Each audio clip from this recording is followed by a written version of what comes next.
अस्सलाम वालेकुम।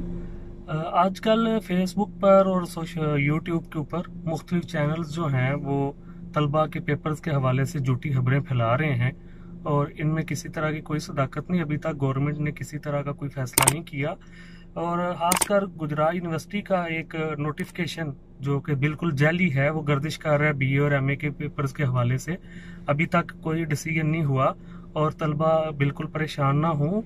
इस हवाले से जो भी कोई मुस्तनद खबर होगी वो नोटिफिकेशन की सूरत में आप तक पहुंच जाएगा। तो एक बड़ा अफसोसनाक अमर ये है कि अपने मुफाद के लिए, अपने थोड़े से मकसद के लिए, थोड़ा से फ़ायदे के लिए आप लाखों तलबा के साथ खेल रहे हैं। ये यूट्यूब पर और फेसबुक पर झूठी खबरों के अंबार लगे गए हैं और एक सस्पेंस डालकर बच्चों को तंग किया जा रहा है। ये बिल्कुल गलत है, ऐसी रवश बिल्कुल नहीं होनी चाहिए। और अगर आपके पास कोई मुस्तनद वाकई खबर है तो उसको ठोस शवाहिद के साथ पेश करें कि ये नहीं अपने सिर्फ आप वार टाइम बनाने के लिए और अपने चैनल को बूस्ट करने के लिए झूठी खबरें फैलाई जा रही हैं, फैलाने में मसरूफ हैं। ये अमल बिल्कुल नहीं होना चाहिए। अभी इधर मैं जमींदार कॉलेज मौजूद हूँ। यहाँ जमींदार स्कूल में मैट्रिक के पेपर्स की मार्किंग शुरू हो चुकी है और उसके मुताबिक फिर जब पेपर चेक होंगे फिर नताइज का ऐलान होगा। इंटर के हवाले से किसी तरह का कोई अभी नोटिफिकेशन नहीं आया, ना ही बीए और एमए के पेपर्स के हवाले से गुजरात यूनिवर्सिटी का कोई नोटिफिकेशन है, वो बिल्कुल जाली है। और इस हवाले से तलबा किसी इन जो जाली फेसबुकी लोग हैं इन पर बिल्कुल यकीन ना करें।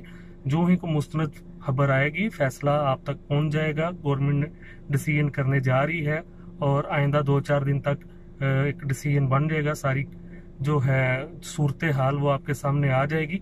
तो मैं स्टूडेंट से यही इल्तमास करूंगा कि चंद दिन सिर्फ इंतज़ार कर लें। जहां इतना इंतज़ार कर लिया वहां 3-4 दिन और इंतज़ार कर लें और आपके लिए काफ़ी बेहतर और अच्छी खबर ही होगी। कि ये मैं कबल अज़ वक्त कुछ कहना नहीं चाहूँगा कि क्या होगा क्या नहीं होगा, लेकिन हुकूमत की यही कोशिश होगी कि वो तलबा को बेनिफिट ही दे। उनका जो नुकसान हुआ है उसका खमियाजा भुगतना तो आसान नहीं है, लेकिन फिर भी इस हवाले से जो तालीमी साल का ज़िया हुआ है उस हवाले से कुछ ना कुछ बेहतरी के इम्कानात शायद हों। तो 2-4 दिन तक इंतज़ार कर लीजिए, बिल्कुल आप परेशान ना हों। Thank you.